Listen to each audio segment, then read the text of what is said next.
I have been struggling with this situation for weeks now and finally decided to write about it.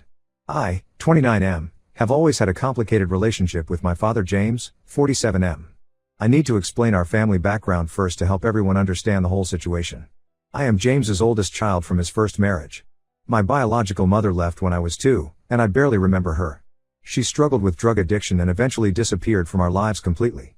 I later found out she passed away when I was 8, but James never told me. I discovered this through my grandparents when I was 16. After my mom left, I mostly lived with my grandparents until I was 10. James was always working and barely around. My grandparents were amazing people who gave me stability and love during those early years.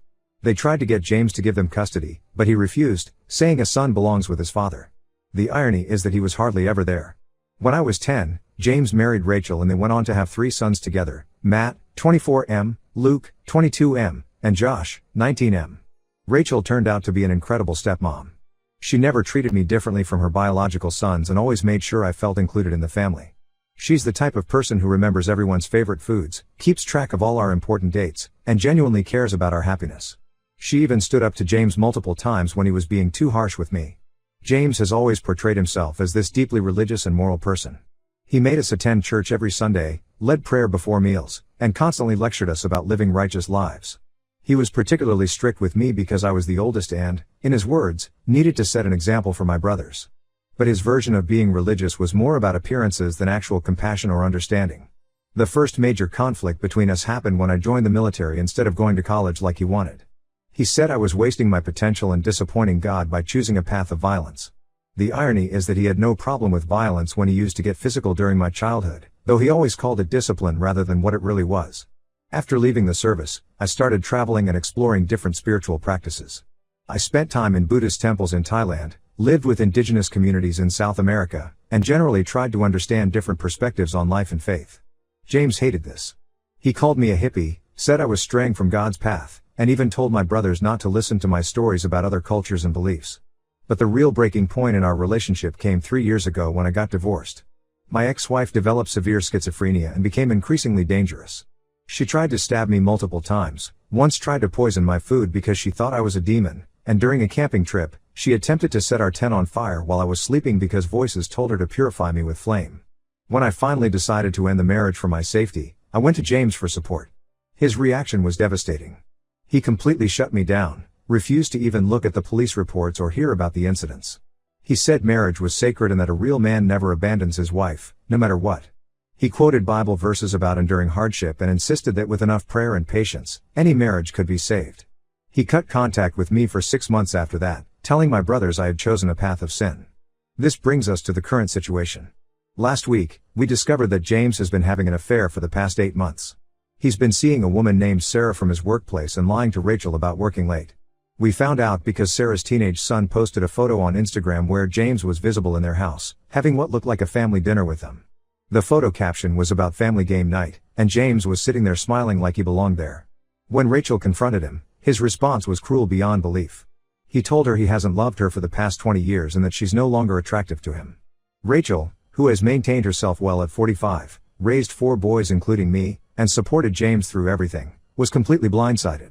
She's begging him to end the affair and go to counseling, but he's refusing.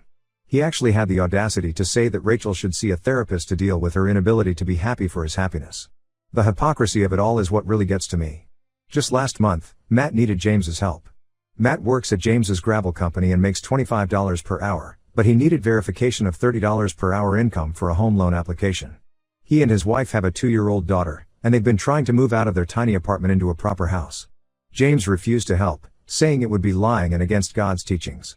He gave Matt this whole lecture about honesty and integrity, saying that God sees everything and judges us by our actions. Now we know he was probably sitting in Sarah's house that very evening, lying to everyone about where he was. Rachel has begged us not to confront James about knowing the affair. She's terrified he'll blame her for turning us against him, which is exactly the kind of thing he would do. My brothers are furious but trying to keep quiet for Rachel's sake. The timing is especially complicated because James and I had planned a road trip to Mexico next month.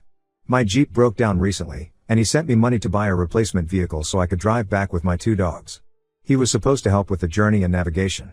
I'm torn between confronting him about his hypocrisy and maintaining peace for Rachel's sake. The man who lectured me about abandoning my dangerous wife is now abandoning his faithful wife of 20 years. The man who preached about honesty is living a double life. The man who talked endlessly about family values is destroying his own family. My brothers want to cut him off completely but are worried about his reaction. He struggled with alcohol addiction years ago and has been sober for 15 years. We're all concerned he might relapse if everyone turns against him at once. I've seen him during his drinking days, and it wasn't pretty. He would get violent and say horrible things, then cry and beg for forgiveness the next day. Right now, I'm leaning towards going on the planned trip because I need the help with transportation, but confronting him afterward. However, I'm worried that spending that much time with him might make me lose my temper, especially if he starts preaching about morality again. The other woman has previously reached out to Rachel through social media, so we could always say that's how we found out if needed. Part of me wants to maintain some relationship with him for my younger brother's sake, but another part feels like he doesn't deserve any of us in his life after what he's done. I've spent years trying to understand and forgive his controlling behavior and religious hypocrisy, but this feels like the final straw. How can I ever respect someone who preaches morality while destroying his own family? Update 1: Everything has gotten far worse than I could have imagined. I decided to go ahead with the Mexico trip because I desperately needed the help with transportation and couldn't afford alternative arrangements. I thought I could keep my composure and just get through it, but that turned out to be impossible. The first day was actually decent. We drove mostly in silence, listening to the radio. James tried to make small talk about work and the weather, carefully avoiding any meaningful topics. I played along, thinking maybe we could just get through this without drama. We even managed to have a normal dinner at a small restaurant near the border. But everything fell apart on the second day. We had stopped at another restaurant for dinner when James got a call. He looked at his phone, made an excuse about it being work-related, and stepped outside. He forgot that his phone was connected to the truck's Bluetooth system from earlier, so when he answered the call in the parking lot, it came through the speakers in the truck where I was waiting.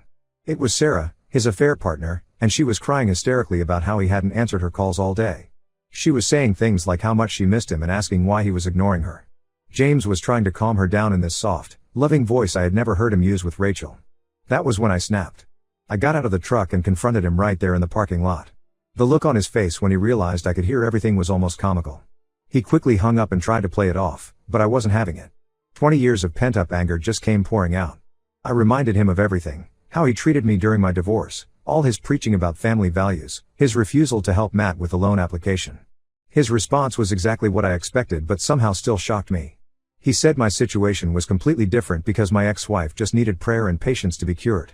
According to him, mental illness is just a lack of faith, and if I had been a better Christian husband, she would have gotten better. Then he had the audacity to defend his affair. He said what he has with Sarah is real love, not like his marriage to Rachel.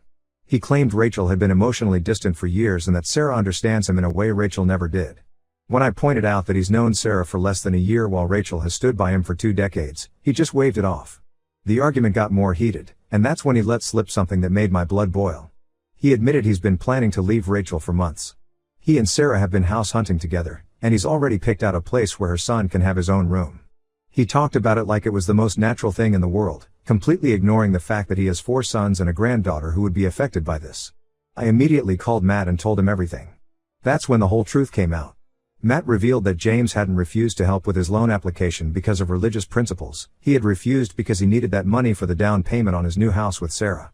He literally chose his affair partner over helping his own son provide a home for his young family. Matt was furious and immediately called Rachel to warn her about the money. Rachel did some digging and discovered that James had been secretly moving money from their joint account into a personal account for months. He had been preparing for this split while pretending everything was normal at home. Rachel was devastated all over again but also angry. She contacted a divorce lawyer that same day and started gathering evidence of the affair and the hidden money transfers. I couldn't stand to be around James anymore after that. I told him I was done and got a rental car to drive back home. The look on his face when I started transferring my bags to the rental car was almost pitiful. He kept switching between anger and begging. One minute he was yelling about how I was betraying him and destroying the family, the next he was pleading with me to understand his position and keep his secrets. Since I left him there, he hasn't stopped trying to contact me. His messages range from angry rants about how I've turned everyone against him to long, self-pitying texts about how no one understands true love. He even tried to guilt-trip me by saying that if I really loved him as a father, I would want him to be happy with Sarah. The most recent message I got from him was the worst. He actually tried to compare his situation to my military service, saying that just as I had to leave my family to serve my country, he has to leave his family to serve his heart. I haven't responded to any of his messages. I just can't deal with this level of delusion and self-justification. Rachel is holding up better than expected, probably because she's finally taking action instead of just hoping things will get better. She's already moved all the remaining money from their joint account into a new account in her name only. James doesn't know about the divorce preparations yet, and honestly, I'm a bit worried about how he'll react when he finds out. My brothers and I have been taking turns staying with Rachel to make sure she's okay. Luke found all the photos James had hidden of himself with Sarah and her son, dating back months before we discovered the affair. Josh discovered that James had even bought Sarah's son a gaming console for Christmas, the same Christmas he told Josh he couldn't afford to help with his college application fees. The more we discover, the more it becomes clear that James has been living a complete double life. The man who raised us to believe in honesty and integrity has been lying to everyone for months, possibly years. I don't know how we can ever trust anything he says again. Update 2: Everything has completely fallen apart now. The situation with James has gotten so much worse than any of us expected. After Rachel filed for divorce, James's entire world seemed to crumble, and his reaction has been nothing short of catastrophic. Last Tuesday, James showed up at our family home completely drunk. This was shocking enough since he'd been sober for 15 years, but his behavior was absolutely terrible. He started banging on the door at midnight, screaming about betrayal and how his family had turned against him. Rachel had to call me because she was terrified. She'd never seen him this bad, even during his drinking days before sobriety. When I got there, he was sitting on the front lawn, crying and talking to himself. The neighbors had come out to see what was happening, which made everything even more humiliating for Rachel. James kept shouting about how none of us understand true love and how we're all just jealous of his happiness with Sarah. But here's the real kicker: Sarah dumped him. Apparently, she had no idea about most of his plans. She thought their relationship was just a casual thing, something fun between two co-workers. When she found out he was planning to buy a house for them and that he'd been moving money around to leave Rachel, she was horrified. She had never asked him to leave his family and didn't want that responsibility. What made it worse was that Sarah's son had gotten attached to James and was upset about the whole situation. Sarah blocked James on everything and told her son to delete all their photos together and never post anything about James again. She even requested a transfer to a different branch of the company to avoid him. James couldn't handle the rejection. He started showing up at Sarah's workplace, sending her endless messages from different numbers, and even tried to contact her son through his gaming accounts. She had to threaten him with a restraining order to make him stop. The truly pathetic part was when he showed up at my apartment last night. He was drunk again, barely able to stand, and started crying about how he'd lost everything. But he wasn't crying about losing his wife of 20 years or his sons, he was crying about Sarah. He kept saying she was his soulmate and begging me to help him win her back. He didn't mention Rachel once during his entire breakdown. Instead, he started blaming Rachel for everything. He convinced himself that Rachel must have contacted Sarah and turned her against him. He created this whole conspiracy theory about how Rachel had orchestrated everything to punish him. When I pointed out that Sarah left him because she found out about his lies, he refused to accept it. He even accused Rachel of turning his sons against him out of spite. He said she was poisoning our minds and that we were being manipulated. That's when I lost it. I reminded him that we all saw his behavior with our own eyes. We saw the evidence of his lies, the secret bank accounts, and the way he treated everyone. The final straw was when he started talking about Matt's daughter, his only grandchild. He said that Rachel was probably telling her lies about him too, and that he had a right to see her. This was after he'd shown up drunk at Matt's house multiple times, scaring his granddaughter with his behavior. That's when I told him to leave and never contact me again. Before he left, he tried one last manipulation tactic. He brought up my biological mother, saying that she would be ashamed of how I'm treating him. This from the man who never even told me when she died. I had to learn about my own mother's death from my grandparents years later. That was the moment I knew there was no coming back from this. The next day, Luke told me that James had tried to get into Rachel's email to delete evidence she'd gathered for the divorce. He failed because Rachel had already changed all her passwords, but the attempt just showed how desperate he's becoming. He's lost all sense of right and wrong.